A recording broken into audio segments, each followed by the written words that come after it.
de Ezequiel. Ezequiel capítulo 8. Una de las escenas más majestuosas que podemos ver es que Dios está más allá de todo alcance, pero al mismo tiempo está íntimamente con nosotros.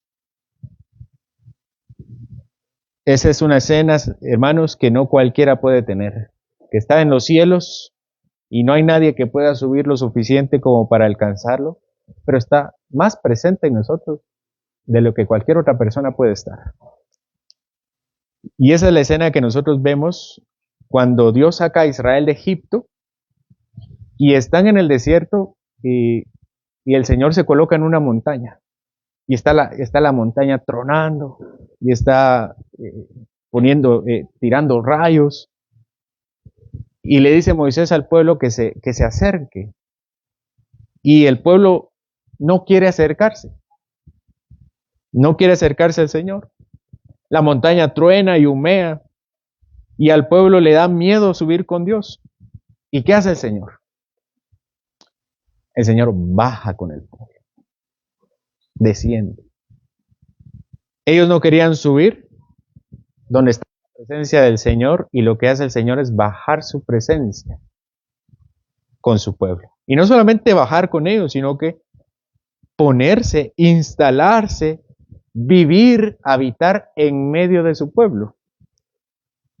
Y el Señor dice, eran 12 tribus, y dice, quiero 4 aquí, 3 aquí, 3 aquí, 3 acá y 3 acá.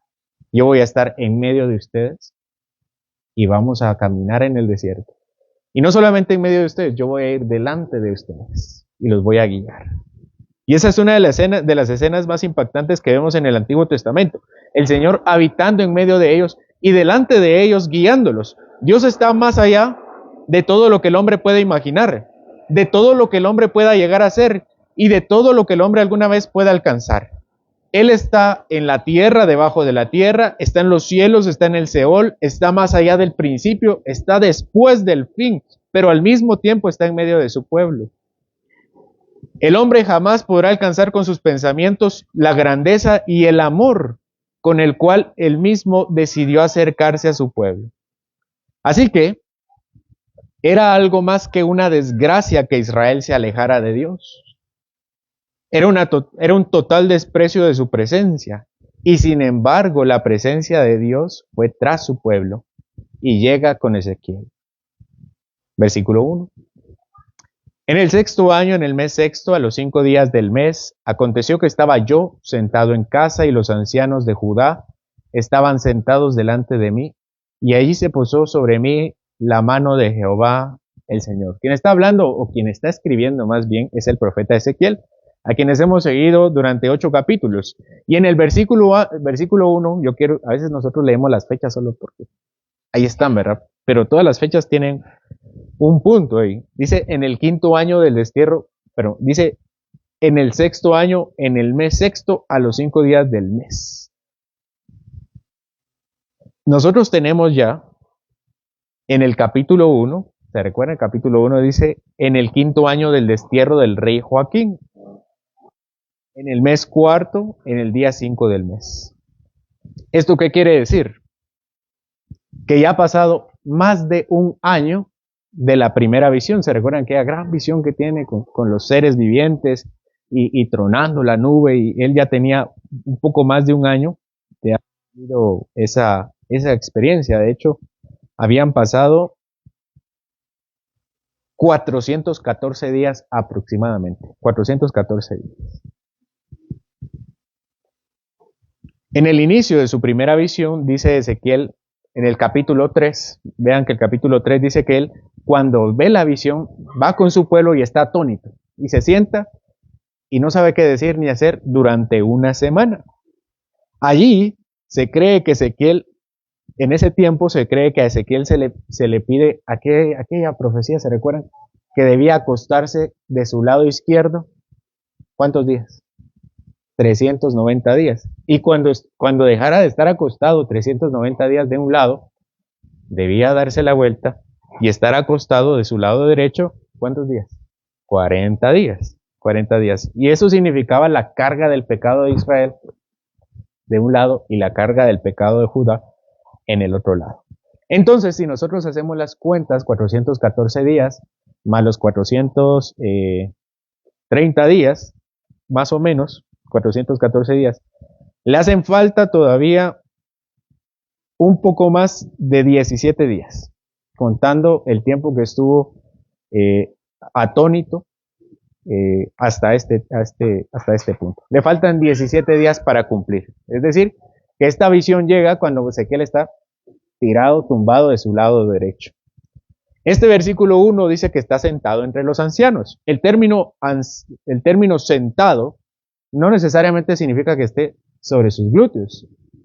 Puede significar que está en un lugar. Entonces puede ser que Ezequiel está en su casa, están todos los ancianos y él está tumbado de su lado derecho porque todavía le quedan 17 días de estar acostado de este lado.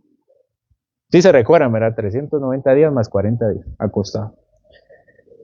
Versículo 2, y miré y he aquí una figura que parecía de hombre, desde sus para fuego, y desde sus lomos para arriba parecía resplandor, el aspecto de bronce refulgente. Más o menos de la cintura para abajo, dice que él parecía fuego, aparecía en llamas, y de su lomo para arriba, y su torso, su cabeza, era resplandor como bronce refulgente. Si ustedes, yo no sé si ustedes han visto bronce refulgente, pero es como cualquier metal que es sometido a una alta temperatura, brilla, pierde su color y brilla, y parecer, este es el color que tenía aquella figura. Y dice el versículo 3, y aquella figura extendió la mano y me tomó por las guedejas de mi cabeza, y el Espíritu me alzó entre el cielo y la tierra, y me llevó en visiones de Dios a Jerusalén. Entonces, este hombre resplandeciente que tiene fuego, que está brillando de arriba, él le toma de las guedejas, es decir, de los pelos de su cabeza, literalmente guedejas no es cabello, sino de los pelos lo agarra y se lo lleva. Yo no sé qué impresión tuvo Ezequiel, pero un hombre que está envuelto en llamas y brillando y está como bronce, no sé qué pensó a que le agarrara el pelo y se lo llevara. Evidentemente aquí Ezequiel ya no tenía los problemas de la rapa. Se recuerdan que una de las profecías, aparte de estar acostado de un lado, se recuerdan, ¿verdad? Era que se cortara su cabello y su barba y lo iba a dividir en tres y cada pedazo de cabello significaba algo. Bueno, ya ha pasado un año, un poco más de un año, él ya tenía todos sus cabellos. No sé, tal vez habrá pensado que cuando ese hombre en fuego le agarra sus cabellos, tal vez habrá pensado, me los va a quitar, no, me los va a quemar. Pero parece que sucede lo mismo que la profecía de Isaías, cuando toman carbón y se lo ponen ¿en dónde? En la boca. Y al parecer a él se lo llevan de la cabeza a Jerusalén. Él está en Babilonia, a las orillas del río Quebar, y se lo regresan a Babilonia en visión. Este hombre no lo toma literalmente, sino que dice, me toma en visiones. El destino de este viaje era Jerusalén. Ezequiel está en ese momento listo para regresar en visiones con sus hermanos que todavía estaban en Jerusalén. Y a continuación el Señor le mostrará 4 escenas grotescas y decepcionantes de lo que Israel había hecho en su casa. Imagen número 1, la imagen de los celos. Versículo 3 al 6. Y aquella figura extendió la mano y me tomó por las guedejas de mi cabeza, y el Espíritu me alzó entre el cielo y la tierra, y me llevó en visiones de Dios a Jerusalén, a la entrada de la puerta de adentro que mira hacia el norte, donde estaba la habitación de la imagen del celo, la que provoca a celos, y me dijo, hijo de hombre, alza tus ojos hacia el lado norte. Y alcé mis ojos hacia el norte, y he aquí al norte, junto a la puerta del altar, aquella imagen del celo en la entrada. Me dijo entonces, hijo de hombre, ¿no ves lo que estos hacen? Las grandes naciones que la casa de Israel hace aquí para alejarme de mi santuario.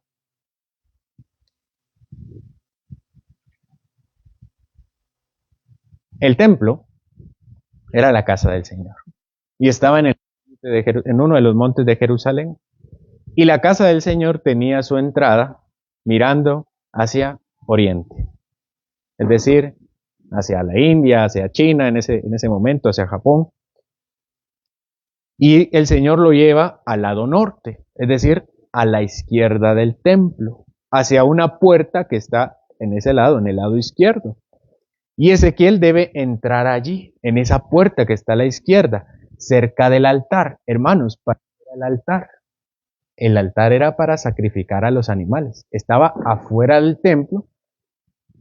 Vamos a ver, tratando de ilustrar un poco. El templo de Salomón, las paredes y el techo solo tenían al lugar santo, donde entraban los sacerdotes, y el lugar santísimo, donde entraba el sumo sacerdote una vez al año para llevar la sangre del cordero.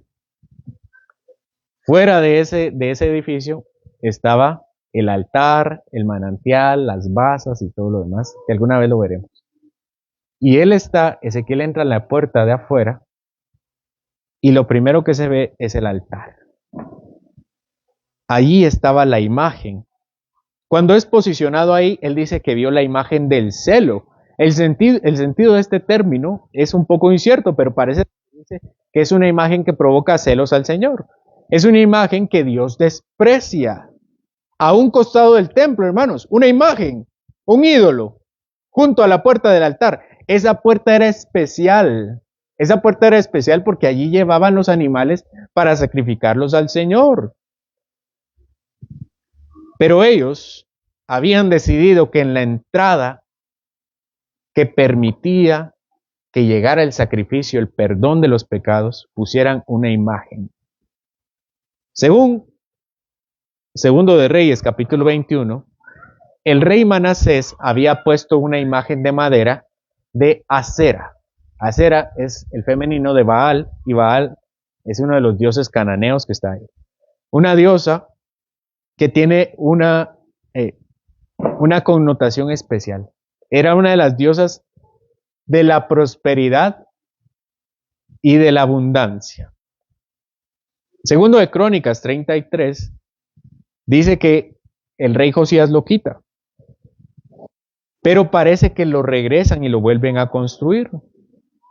Y eso es lo que encuentra Ezequiel en este momento. Y el Señor le dice, ¿no ves lo que están haciendo? Eso es lo que están haciendo, están tratando de sacarme a mí para instalar imágenes, para instalar a otros dioses.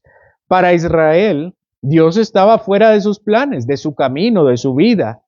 Ellos habían puesto un ídolo en medio de su vida y habían sacado a Dios fuera de ella. Y esto es grave.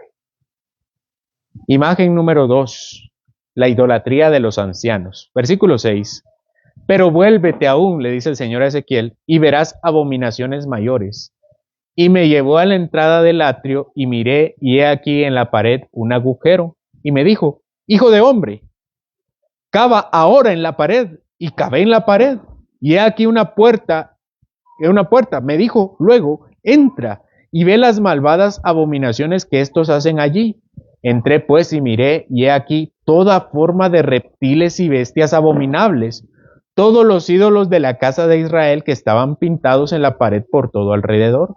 Y delante de ellos estaban 70 varones de los ancianos de la casa de Israel, y Jaazanías, hijo de Safán, en medio de ellos, cada uno con un incensario en su mano, y subía una nube espesa de incienso. Y me dijo, hijo de hombre, ¿has visto las cosas que los ancianos de la casa de Israel hacen en tinieblas, cada uno en sus cámaras pintadas de imágenes? Porque dicen ellos, no nos ve Jehová. Jehová ha abandonado la tierra.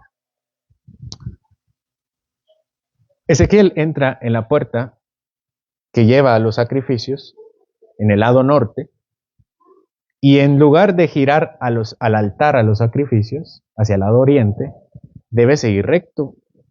Y recto está la pared del templo. Está la pared del templo. Y el Señor le dice, allí hay un agujero. Cava en el agujero. Por si acaso, hermanos, el templo no tenía ningún agujero. En el diseño original de Salomón, el templo no tenía ningún agujero. Y él debe cavar ahí y encuentra una puerta. Y él entra a la puerta. Y en el templo, que es un rectángulo, es las paredes, en todas las paredes de a la par, o sea, que recubren, hay como colmenas, hay una colmena donde vivían los sacerdotes. Entonces, cuando cava, en lugar de entrar al templo, entraba primero a las cámaras de los sacerdotes. Y cuando cava, encuentra una puerta, y cuando entra, había grafitis, pintas de animales impuros, reptiles. Si Ezequiel pudo haber, esta es una edición, ¿verdad? Al parecer todo se puede, porque eso era piedra.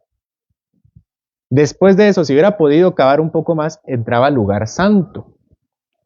Pero el Señor le dice que se quede ahí, en las cámaras. Y cuando él mira las cámaras, puede ver pintados reptiles y toda clase de animales impuros. Y en Levítico están todas las clases de animales impuros que no sabemos cómo es, pero parece que todos son reptiles. Si él hubiera podido cavar un poco más, hubiera entrado al lugar santo. ¿Y saben qué hubiera podido encontrar en el lugar santo? Imágenes también.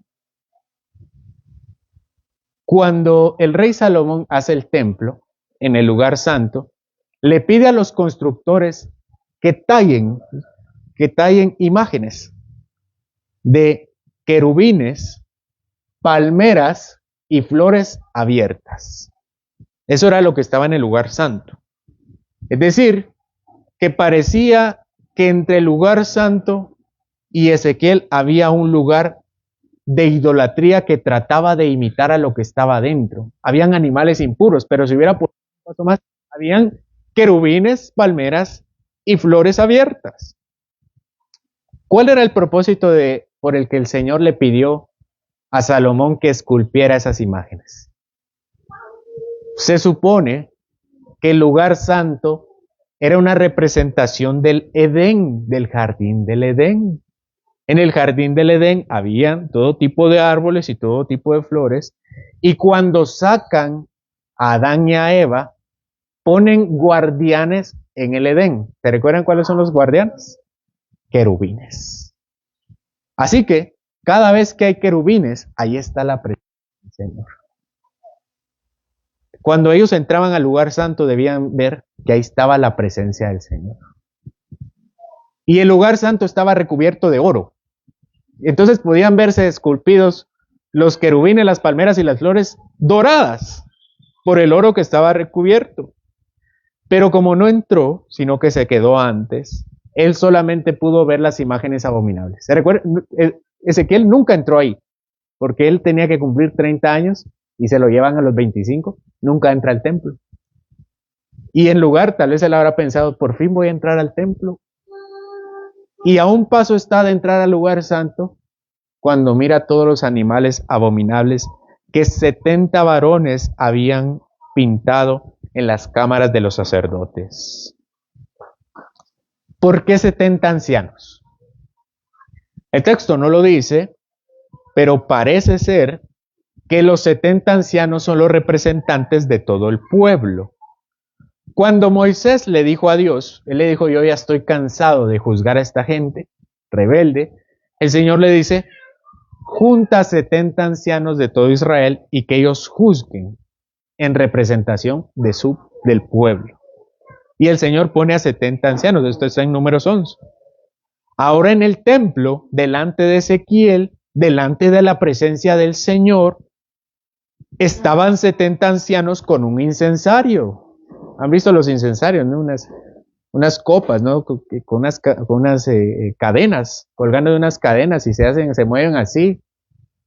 Es como ver las procesiones casi. Y está quemándose el incienso. Y dice Ezequiel que el incienso llena y es denso. Cuando Salomón termina de esculpir, no él, sino los arquitectos, ¿no? Cuando Salomón termina de esculpir y bañar en oro el templo, el lugar santo, entra una nube densa al templo. ¿Qué era, hermanos? La presencia del Señor. Y lo que estaban haciendo ellos afuera era una especie de imitación de lo que el Señor había hecho en el templo. Grafitis, imágenes y una nube densa dentro de esas cámaras.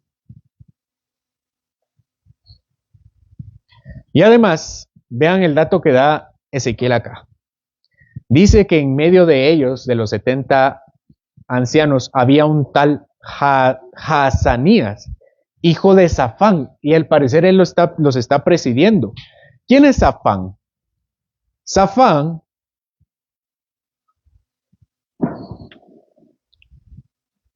antes de todas estas abominaciones, el último rey bueno era Josías. Cuando Josías se recuerdan, él entra al templo y descubre la ley. Safán está con él y él es quien lee la ley. Y cuando lee la ley, Josías le duele en el corazón ver toda la idolatría y manda a tirar toda la idolatría. Él es Safán. Safán estaba con él. Safán era uno de los comisionados para ir a hablar con Hulda, la profetisa. Y él dice, y aquí el texto nos dice, Ezequiel nos dice que uno de los hijos de Safán, Jaazanías, estaba presidiendo la idolatría. Vean que si ustedes leen también la escritura en Jeremías, dice que él tenía 4 hijos. 3 de sus hijos habían ayudado a Jeremías. ¿Por qué es importante Jeremías? Jeremías está en Jerusalén profetizando. Y a Jeremías no lo quieren y lo golpean y lo llevan y lo amarran y le ponen un cepo y lo entierran y le pasa de todo a Jeremías. Y 3 de sus hijos, 3 de los hermanos de Jaazanías habían protegido a Jeremías. Y Jaazanías había decidido entrar al templo y presidir las pintas, los grafitis y el incienso dentro del pueblo. Hermanos, definitivamente el hecho de que un padre sea creyente, eso no asegura que sus demás hijos sean también creyentes. Eso nos debería a nosotros advertir y deberíamos ser más diligentes en el hecho de discipular a nuestros hijos. ¿Qué piensan ustedes de Safán? ¿Qué hubiera dicho al ver a uno de sus hijos entrar al templo a profanarlo de esa manera? Número 3. Mujeres adorando a Tamuz. Versículo 13 y 14. Me dijo después, vuélvete aún, verás abominaciones mayores que estos. Y me llevó a la entrada de la puerta de la casa de Jehová, que está al norte, y he aquí mujeres que estaban allí sentadas endechando a Tamuz.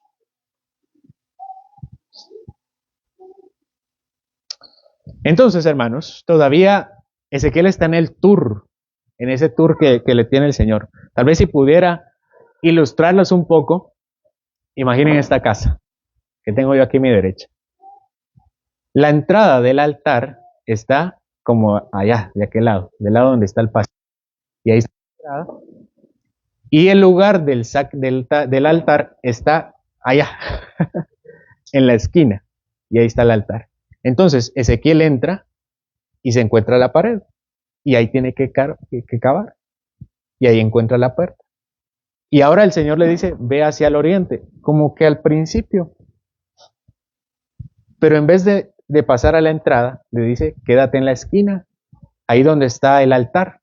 Aquí afuera está el altar. Imagínenlo. Y ahí está, y ahí tiene que ir. Y cuando se acerca, había mujeres endechando. ¿Qué son mujeres endechando? Llorando, tristes, de negro seguramente, llorando al ídolo Tamuz. ¿Quién es Tamuz? Tamuz era un dios pagano que tenía una estatua. Y él era también el dios de la prosperidad, de la lluvia, del agua, de las buenas cosechas. ¿Y saben cuál era la forma en que él respondía a las oraciones? En que celebraba. Llorando. Si no lloraba, decían ellos, ¿no? Si no lloraban delante de Tamuz, Tamuz no hacía nada. Ellas estaban sentadas a los pies de Tamuz endechando. Solo lamentos harían que Tamuz contestara sus oraciones. Es irónico que Israel estuviera dispuesto a rogar misericordia a una estatua, pero no estuvieran dispuestos a arrepentirse de corazón delante de Dios. Es más fácil actuar que ser verdaderamente tocados en el corazón. Número 4, versículos 15 y 16. Luego me dijo: ¿no ves, hijo de hombre? Vuélvete y verás abominaciones mayores que estas. Y me llevó al atrio de adentro de la casa de Jehová, y he aquí junto a la entrada del templo de Jehová, entre la entrada y el altar, como 25 varones, sus espaldas vueltas al templo de Jehová, y sus rostros hacia el oriente, y adoraban al sol, postrándose hacia el oriente. Ezequiel está en la esquina, en el altar, y ahora debe moverse al altar, a la puerta. Pero es como que se queda en el marco de la puerta, no termina de entrar. Y desde la puerta, él mira hacia afuera, aquí, y ve como 25 hombres adorando hacia el oriente, es decir, para allá. ¿Qué estaban haciendo? Dando sus espaldas al templo y estaban adorando al sol.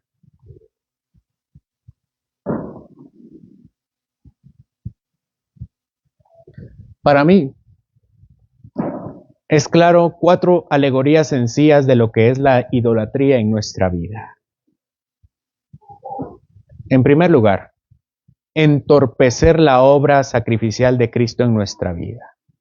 Eso era el ídolo junto a la entrada de los animales hacia el altar. La imagen, esa imagen ya había sido erigida una vez por el rey Manasés. Su hijo, el rey Josías, la había quitado, pero parece que la habían guardado.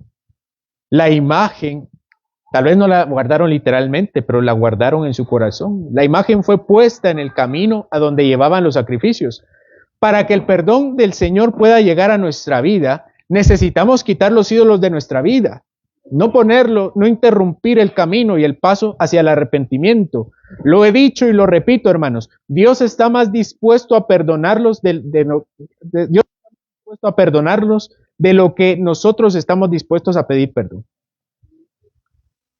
Estos ídolos llaman al Señor a celos. No son aceptados por Él de ninguna manera. Mas no sabemos cuánto hará el Señor para que su sacrificio sea efectivo en nosotros. Hermanos, el Señor hará su sacrificio efectivo en nosotros a como dé lugar. Porque cuando Dios salva, lo hace como un equipo policíaco que entra y trata de extraer, no pidiendo permiso, sino tomando por asalto y destruyendo nuestros ídolos para morar en nuestro corazón.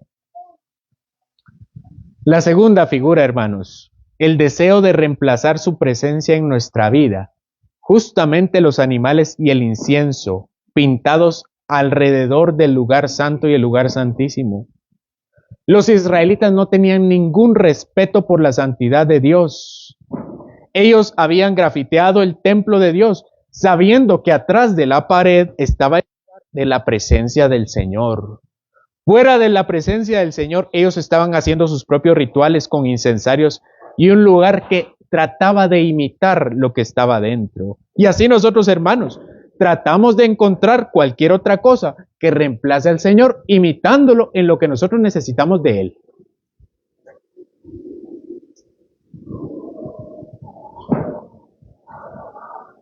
Tres,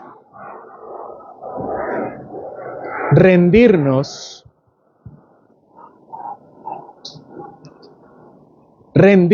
ante otras cosas antes que al Señor. Las mujeres lloraban delante del ídolo suplicando su favor. Nuestros ídolos, hermanos, exigen devoción. No sé si ya se dieron cuenta, pero nuestros ídolos exigen devoción. ¿Cómo? dedicándole tiempo más que a Dios, más fuerzas que a Dios, y por supuesto, lo que damos a Dios lo que damos a otros en lugar de dárselo a Él. Estoy viendo televisión cuando yo sé que debería estar orando. Yo no estoy diciendo que la televisión sea mala. No es la caja del diablo como decían hace unos años. Pero a veces amerita orar y sé que debería estar orando y estoy viendo televisión. Sé que debería leer la palabra, pero prefiero perder el tiempo scrolleando el teléfono. ¿Qué es scrollear? Y siempre he dicho que es un buen indicador de ídolos. ¿Saben cuál es un buen termómetro para los ídolos? ¿Cómo utilizo mi día del Señor? ¿Qué estoy dispuesto a cambiar en lugar de la presencia de Dios en medio de su pueblo?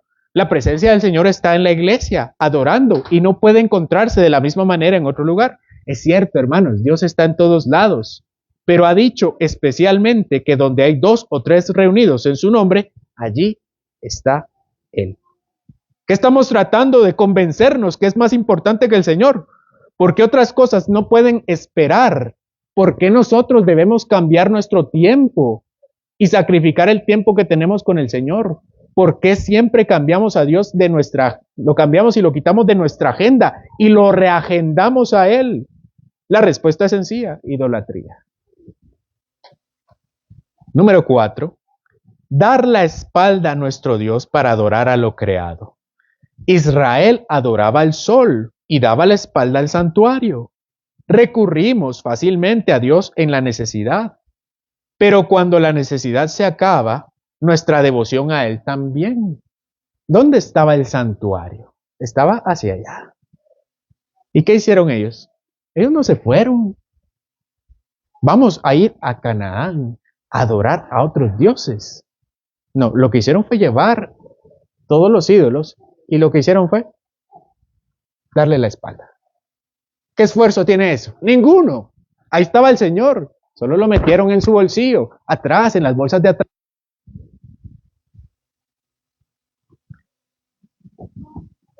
Es más fácil adorar al sol, que se puede ver y sentir, que al Dios oculto en el santuario, que nadie sino el sacerdote puede ver una vez al año. Es más fácil confiar en mis ingresos, es más fácil confiar en mi salud, es más fácil confiar en mis propias fuerzas, hasta que se acaban y me doy la vuelta. Y regresan y me vuelvo a dar la vuelta. Dar la espalda a Dios es fácil, solo se requiere un poquito de distracción. Versículos 17 y 18. Y me dijo: ¿no has visto, hijo de hombre? ¿Es cosa liviana para la casa de Judá hacer las abominaciones que hacen aquí? Después que han llenado de maldad la tierra, se volvieron a mí para irritarme. He aquí que aplican el ramo a sus narices. Pues también yo procederé con furor. No perdonará mi ojo ni tendré misericordia. Y gritarán a mis oídos con gran voz, y no los oiré. El Señor nuevamente dice: ¿has visto? ¿Ya te diste cuenta? Eso es lo que hacen. No todos lo ven, pero tú sí lo ves. Hermanos, ellos estaban escondidos dentro del templo. Nadie los iba a ver, pero el Señor sí los vio. Y lleva a Ezequiel para que se dé cuenta de la situación. El Señor dice: se volvieron a mí para irritarme. Aplican el ramo a sus narices. ¿Qué significa esto? Pues no hay mucha seguridad sobre lo que significa, pero parece que es un acto de mofa delante del Señor, ponerle un ramo en su nariz. Ustedes saben cuál es el dicho, ¿no? En la cara no se toca. Es una falta de respeto. Y parece ser esa misma, un acto de mofa. Es una burla al Señor. Los ancianos creían que si lo hacían en secreto, nadie se iba a dar cuenta. De hecho, Ezequiel tuvo que escarbar. Israel, haciendo todo esto, estaba pensando que ellos habían abandonado al Señor y se burlaban de Dios. Lo más irónico de los ídolos es que siempre parecen estar escondidos. Joe Carter, en un artículo llamado How to Expose Idols in Your Life, dice, desmantelar nuestros ídolos suele ser difícil porque no queremos exponerlos. No queremos admitir, ni siquiera ante nosotros mismos, que hemos convertido en ídolos nuestra política, nuestro trabajo, nuestras relaciones, nuestra comodidad. Es más fácil racionalizar en realidad que no son ídolos en lo absoluto. Son simplemente cosas buenas en las que a veces nos concentramos demasiado. Fin de la cita. Dice Carter, es más fácil racionalizar, convencerme, darme justificaciones.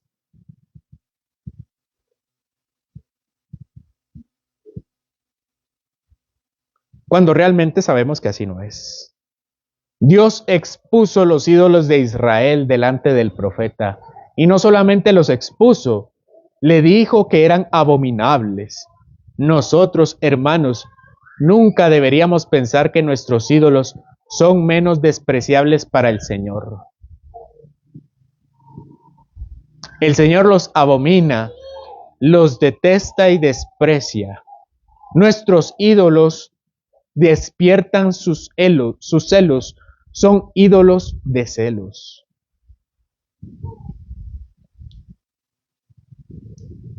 ¿Quién de nosotros necesita una visión que lo tomen de los cabellos y lo lleven en un santo tour a Jerusalén para hacerle entender que los ídolos están mal?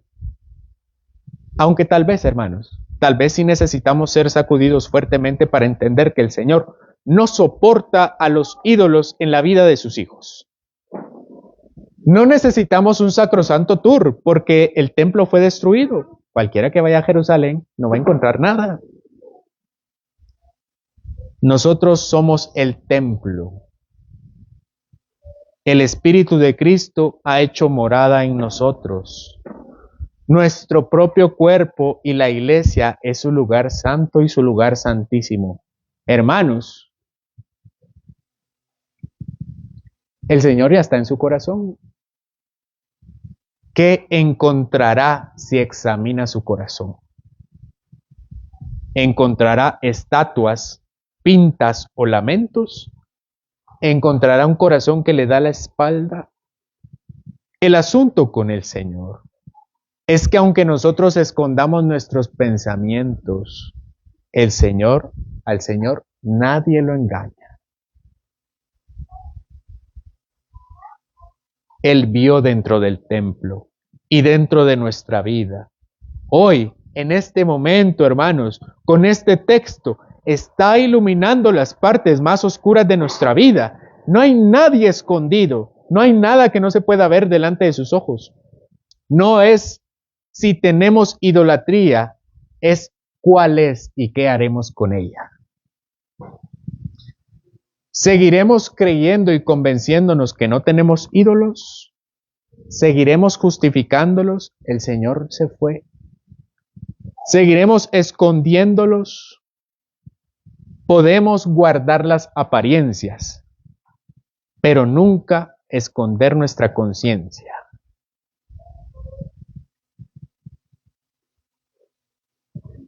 Hermanos, yo les pregunto, ¿Jesucristo no merece nuestra completa devoción? Yo creo que sí la merece.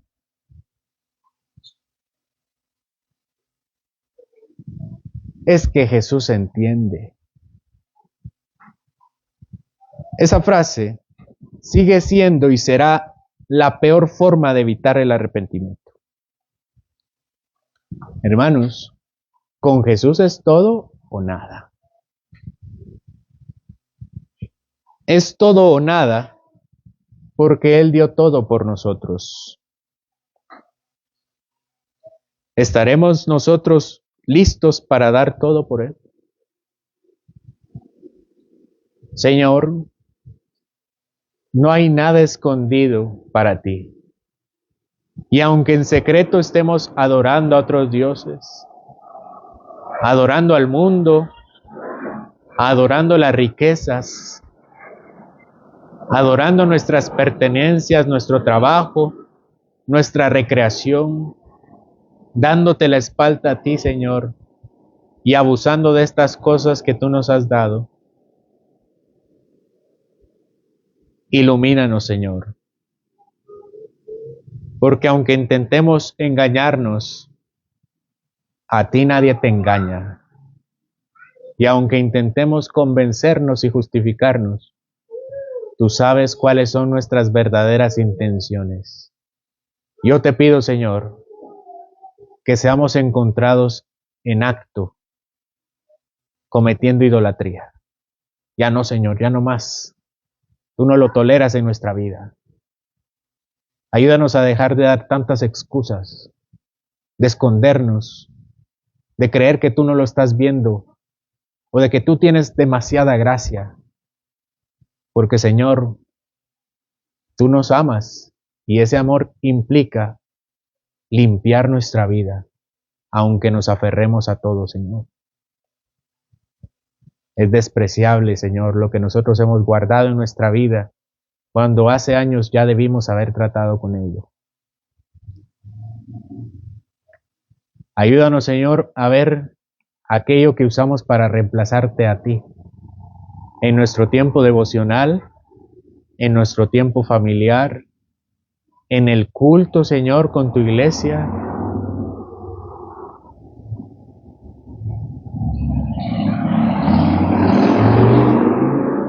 Señor, ¿qué ponemos primero antes que a ti? Señor, ¿qué creemos que tú entiendes cuando tú entiendes que es idolatría? Ayúdanos a dejar ya de dar excusas y a verlo como tú lo ves. Porque contigo, Señor, es todo o nada. Porque tú has sido todo para nosotros y lo diste todo por nosotros. ¿Cómo nosotros responderemos con tanta ingratitud? Perdona nuestras faltas, cubre nuestras ofensas y que el camino al altar esté limpio, Señor, para que tú hagas la obra en nosotros. Que nuestra vida no dé la espalda a tu presencia y ayúdanos a llorar y arrepentirnos al Dios poderoso. Porque tú, Señor, nos amas y amándonos, Señor, nos volverás siempre a ti. Yo te pido, Señor, que siempre sea por las buenas y no por las malas. Que entreguemos nuestra vida en total devoción a ti, para que ya no sigamos viviendo en una miserable vida rendida al mundo, porque tú mereces toda nuestra vida. Porque Jesucristo, Señor, ha sido exaltado hasta lo sumo, y no hay hombre aquí, Señor, que no se doble delante de ti. Por lo cual, Señor, hoy lo hacemos voluntariamente, con el corazón en la mano, arrepentidos, pero confiando en que tú nos amas y perdonarás y limpiarás nuestra vida. En el nombre de Jesús oramos. Amén.